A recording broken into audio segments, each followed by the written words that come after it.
Good morning, everyone. Myself Lakshmi. I'm going to handle you the subject that is Technology and Operation Strategy, and the code is 20 MBA 302. In this module, the first module that is Introduction to uh, POM, that is Production and Operation Management. Here you're going to study meaning, definition, scope and functions of operation management, difference between production and operations management, management gurus and their contribution, and the rules and functions of operation manager, and Industry 4.0, productions and operations management in Indian context. These are the topics you are going to study in this chapter. So let us see. You can see here what you mean by operation management. So in the operation management, it consists of input and where the input is converted into output. In order to convert the input to output, we have requirements. That is, we need raw materials, money, and the people. Right. So when we convert the input to output, we need to have a control, because the control, when we have a control, always the input will follow the procedure or the planning what we need to get the desired output. That's why the controlling is very, very important. Why this control is important means, in order to raise the cost of the products or the services, right? And in order to work for the output, we need to do some strategies in order to fulfill the output. So these are the things usually that happens in the operations management. So let us see what is the definition of operation management. Before that, let us see what you mean by operations. So as you all know, the operations is nothing but where the organization is responsible for producing goods or services, right? It may be goods or services, and where the transformation of inputs into the outputs happens in the greater value. So that is called as operations. So I hope you understood the definitions of operations. So operations is nothing but where we are the organization which is responsible for producing the goods or services. So the next thing is, what you mean by operations management. So as you all know, the business functions that is responsible, right, for planning, coordinating and controlling the resources needed to produce products and services for a company. Planning is very, very important. Based on the planning only, we are going to do the process, or we are going to do the designing, right? And coordinating among the departments is very, very necessary, and controlling in order to get the desired output is also necessary. What we are controlling is the resources. It may be human resource or the machineries or the raw materials needed to produce the desired products or services for a company. So that is called as your operations management. Here management means nothing but where we are using certain principles in order to produce the goods or services, right? The management principles can be used for planning, coordinating, or in the process stage, or in the controlling stage, or in the product design stage, right? That's why the management. So together it is called as operation management. So the next one is what the operation management deals with. As you all know, the operation management mainly deals with four things, that is product, process, services and supply chain. I think I've enough explained about the product, services, and the processes. Processes means like converting the steps we are undergone in order to convert the raw materials into finished goods, right? That is called as the process. Here the supply chain involves, it may be many activities, like it starts from purchasing of raw materials, maintenance of inventory, distribution, and transportation, logistics, and the warehousing. So there are many activities that takes place in supply chain. So the operation management actually deals with the design of management of the products design, and the management of the products, design of the process, management of the process, design of the services and management of the service, and design and management of the supply chain.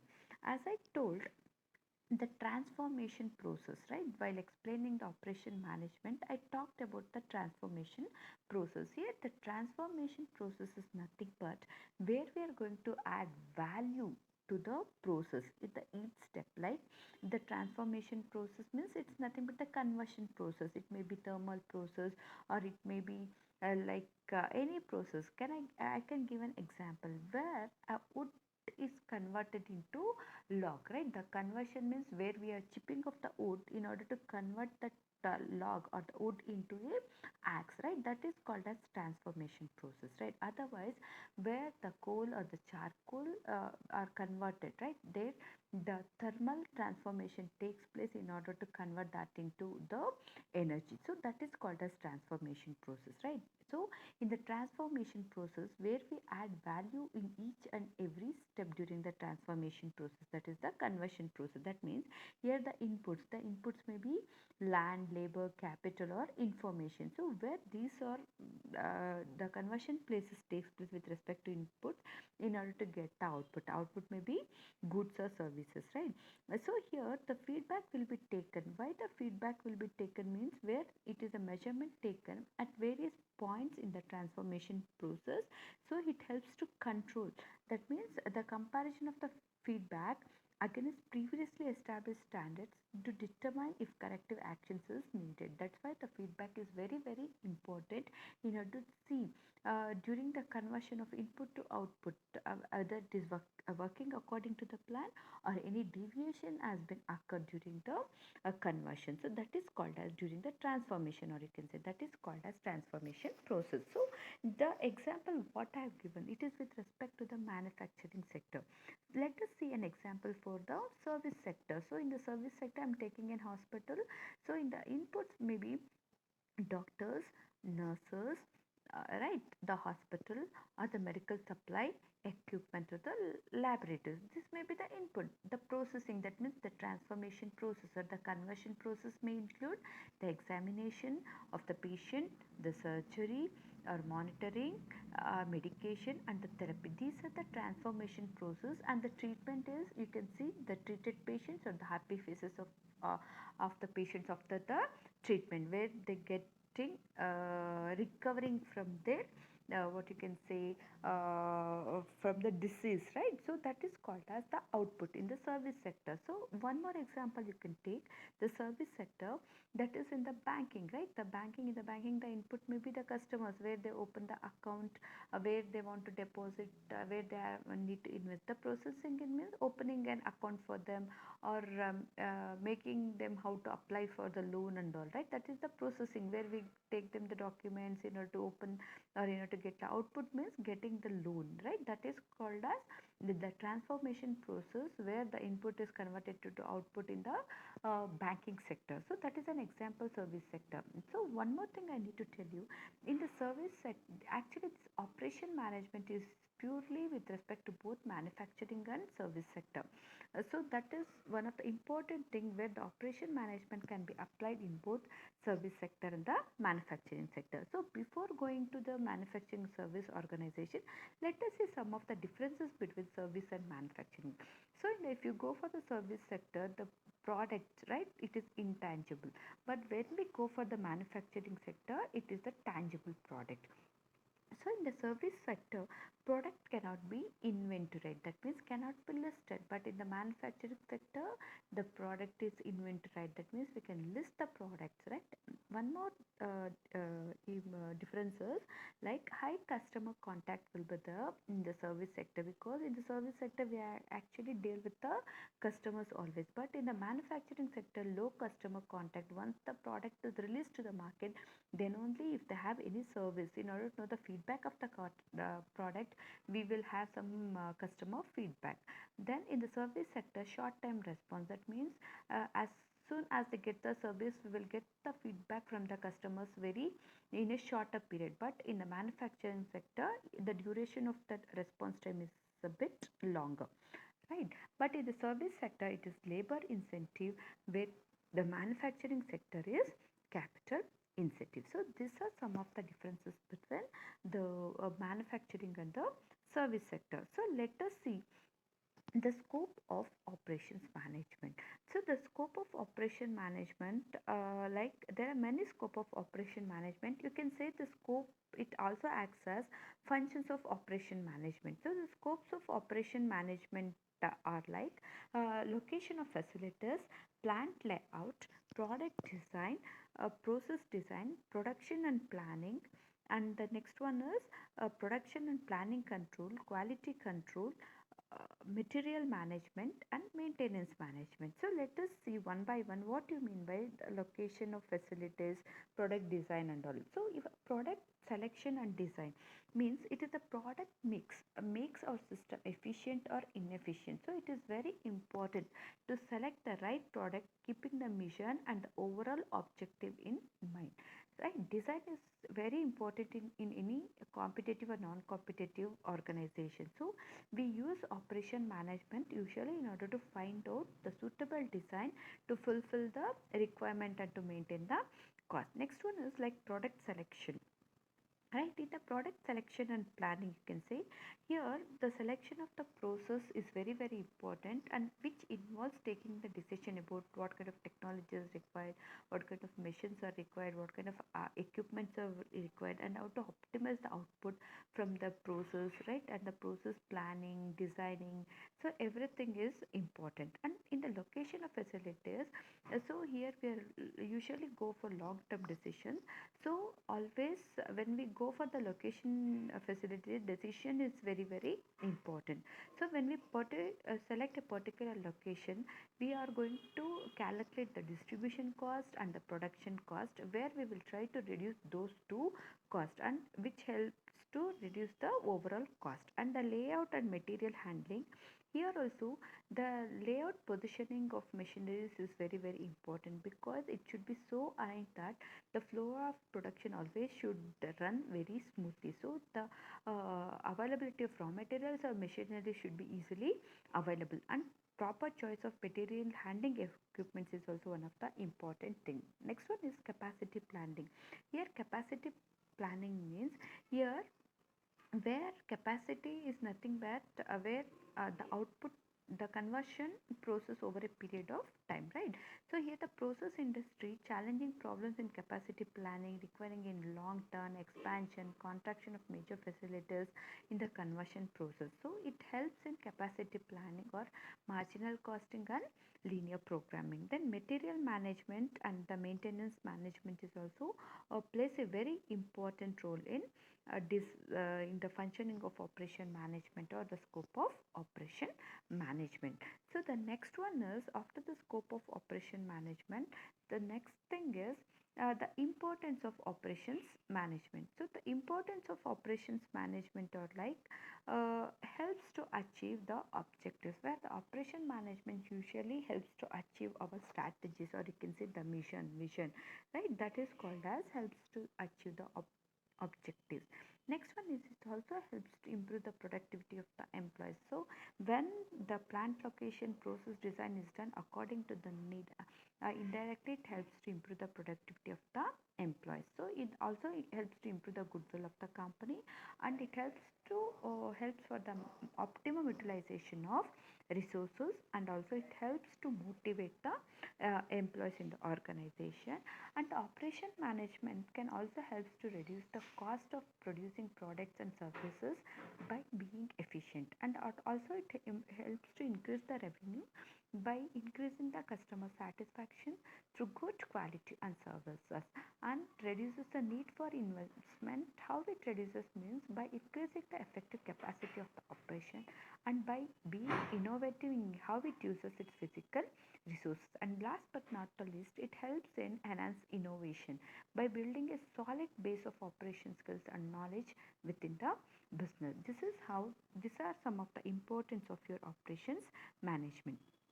The next one is, let us see what is the difference, or uh, before that let us see what is the definition of production management.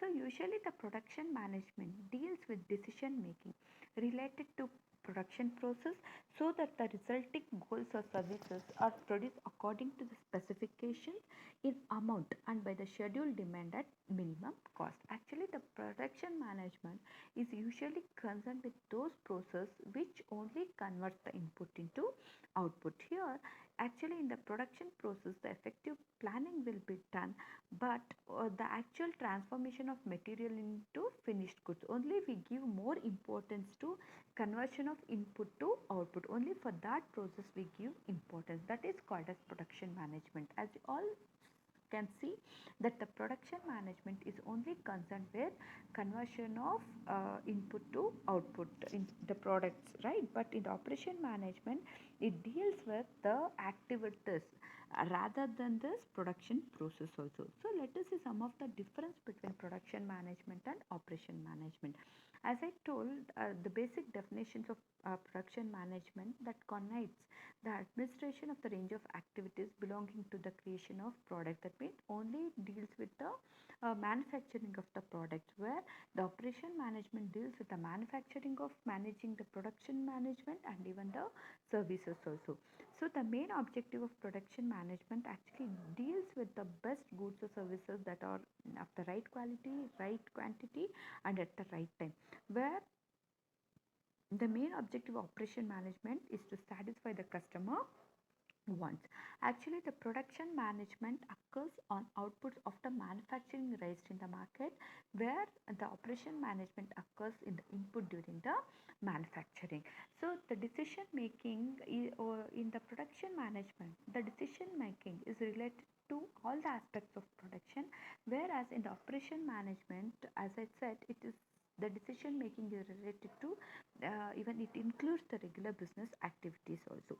So in the production management we actually found in the manufacturing sector like enterprises where production is undertaken, but operation management we can also find in service sectors like banking, hospitals, companies including production companies, agencies, and also these are some of the differences between your production management and the operation management.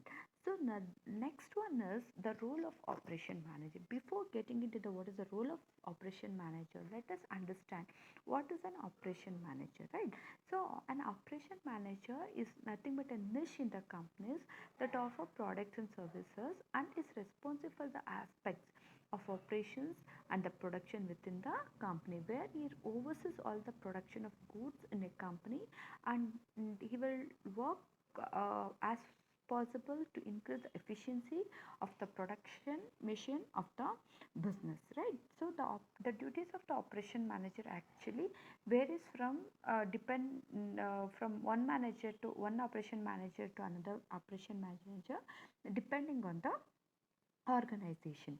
So the main role of operation manager actually has been divided into two things, that is system design decision and system operation decision. Usually in the system design decision we take up the decisions like what should be the capacity of the capacity of handling, and what is the facility location, what should be the facility layout, and what are the product, what kind of product and service planning to be done, and acquisition and placement of equipment. Actually these strategic decisions are not short term, they usually for the long term commitment of the resources, and they determine the parameters of system operation. So the next one is so the next one is system operation decisions. In the system operation decisions, these are generally like tactical and operation decisions, which consists of like they usually deal with management of personnel, inventory management and control, scheduling, project management, and quality assurance. Actually, operation manager spend more time on system operation decisions than other area decisions. The other role of operation manager or like he is going to mention the inventory, manufacturing, quality, maintenance, and all, and even the planning also. So let us also say what are the responsibilities of operation manager. So some of the responsibilities of operation manager like he is going to ensure all operations are carried on in an appropriate cost in an effective way, and he will try to improve the operational management system processes and the best practices, and also he is going to purchase the materials, and he is going to plan for the inventory, and he is going to help the organization legal with respect to legal disciplined, and he is going to formulate the strategic and operational objectives, and he is going to examine financial data, manage budgets, perform quality control, recruit, train and supervise the staff, and also he is going to main important responsibilities. He is going to find the ways to increase the quality of customer service. So this is some of the responsibilities of, you can say, the operation manager, and he's going to answer, or he's going to take key decisions on like what resources are needed in what amounts, and when will each resource be needed, when should the work should be scheduled, when should materials and other supply be ordered, and where will be the work done, how will the product or service be designed, who will do the work. So these are the decisions the operation manager usually take. So this is regarding the roles, responsibilities and the decisions regarding the operation manager. So the next thing is the quality gurus, right? What is their contribution? So the quality gurus actually who have identified as making a significant contribution to improve the quality of goods and services. So here the quality gurus, where their contribution is with respect to improving the quality of goods and services. This is some of the good quality, known quality gurus are like Walter, Edward Deming, Joseph M. Juran, Armand, Philip Crosby, and Takuchi and Ishikawa. So this is some of the quality gurus where they have huge contribution towards the improvement of quality of goods services. Let us see their contribution one by one. So the first contribution is by Edward Deming. So actually Edward Deming, he was born in October 40, 1990. So he is known as father of Japanese post-war industrial revolution, and he was regarded by many as the leading quality guru in the United States. His expertise was during World War II to assist the United States in its effort to improve the qualities of war materials. Okay, so actually Deming focused on five ideas, that is statical processing controlling, Deming philosophy, Deming 14 points, Deming cycle, and the seven deadly diseases of quality. So these are the areas he focused on. So the first one is statical process controlling. Actually, it is a process which aims at achieving good quality during manufacturing through prevention rather than detection. Sorry, it is concerned with controlling the process, which make the product to inspecting the machine rather than the product itself, right? So his dimming philosophy is the quality and the productivity increases when the process fluctuation decreases. When there is no fluctuation in the quality, then automatically the process increases. And the Deming cycle is like plan, do, check and act. Plan what is needed, and what it's needed you need to do it, and check that it works or won't it work. Act to correct any problems to improve the performance. And these 14 principles are like create a constancy of purpose. That means define the problems of today and the future. Allocate the resource for long term, right? Educate with respect to the resource and improve the design. That is his first principle. The second one is add a new philosophy. That means quality cost less or more, and the call for, you should call for only for the major changes, and stop looking at your competitors and look for your customer instead. That is called as where the companies need to adapt the new philosophy. And the third one is cease dependence on inspection. It that means quality does not come from the inspection. Mass inspection is very much unreliable and costly and ineffective. When we fail to agree with each other, inspection should be used to collect data for process control. And the fourth one is do not award business based on price tag alone. That means price alone has no meaning. Change the focus from lowest initial cost to lowest total cost, and work towards a single source and long term relationship with the purchasers or the vendors, and improve every process is fifth principle. That means search continually for problems in order to improve every activity consistently by decreasing the cost. That is the next principle. And the next one is institute training on the job. That means employees should be trained, right, including management, to make better use of every employee, and new skills are required to keep up with the changes in material, or it may be product, process, service, machinery, techniques and service. And the next one is institute leadership. That means management must ensure that immediate action is taken and reports defects, maintenance, and the requirements. And the next one is drive out fever. That means encourage effective two-way communication, where they communicate without any fear in the organization with respect to the interdepartment, and break down the barriers. So there should not be barriers between the department and staff areas. People in different areas such as maintenance, administration must work in teams to tackle problems that may encounter with products or services, and eliminate exhortation. That means eliminate the use of slogans, postures, exaggerations for the workforce, demand zero defects and new levels of productivity without providing the methods. The next one is eliminate arbitrary numerical target. That means eliminate work standards and prescribed codes for the workforce and numerical rules for people in the management, and encourage education with respect to the staff. And the top management commitment and the action is very much important in order to improve the quality. This is the thing given by Deming. The next quote is Joseph M. Jaran. That means he was born in December 20, 1904. He is an internationally acclaimed quality guru similar to as Deming, strongly influencing Japanese manufacturing practices.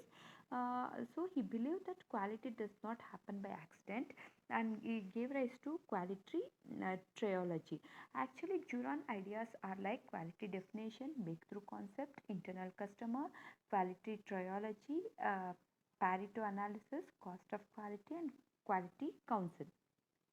Quality definition is nothing but fitness of purpose. That means, what he says is, uh, uh, the statement is not that much like he questions like what is the real purpose, our customers are internal or external, who are the possible customers. And breakthrough concept is nothing but we need to have two journeys, the journey from symptom to cause or journey from cause to remedy. And he also characterized the internal customer satisfaction and dissatisfaction. Satisfaction means where the product has superior performance and features. Dissatisfaction means when they have the defects and the deficiencies. And quality council means where there are a set of experts where they supervise in the application of the quality. And the quality year during quality cost actually includes appraisal cost, prevention cost, failure cost, internal failure cost, and the external failure cost. And during Pareto analysis is nothing but where they are going to rank the problems from the highest to the lowest and try to overcome that deficiency. That is called as Pareto philosophy. Next one is quality triology, which is very very important. That is, it includes quality planning, quality controlling, quality improvements. Here, quality planning means where they are going to determine the organization and internal and external customers and what the customer needs, what is the requirements, expectation, and they are going to design the product with respect to achieve the customer satisfaction. And in the quality control, determine the variation and make the decisions and the performance and the results and compare the results with objectives. Improvement is nothing but define quality goals and train the workers based on that and develop a problem solving statement. So this is the contribution done by the gurus. So the next guru is like we can say philosopher Ishikawa. So Ishikawa is also is known as father of Japanese quality control effort, and he established concept of company-wide quality control. It is called as CWQC. Participation from the top to the bottom of an organization and from start to finish of the product life cycle.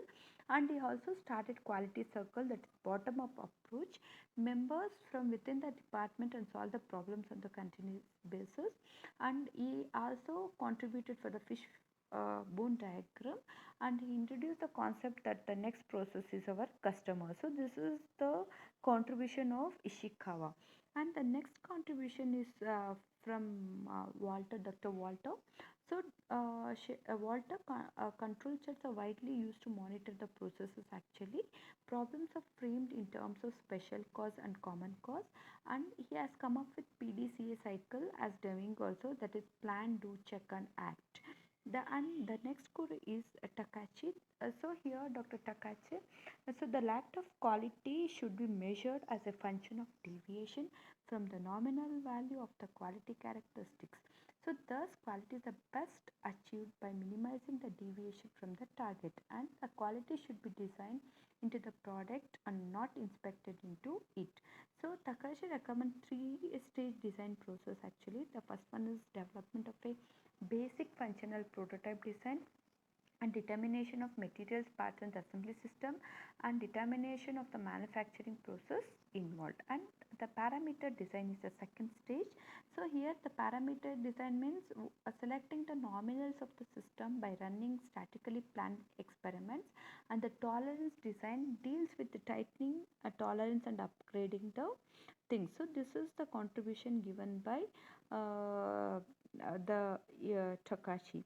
So, and Philip Crosswell, the four obsolete of quality management are like quality is conformance to requirements, quality prevents is preferable to quality inspection, zero defects is the quality performance standard, and quality is measured in monetary terms.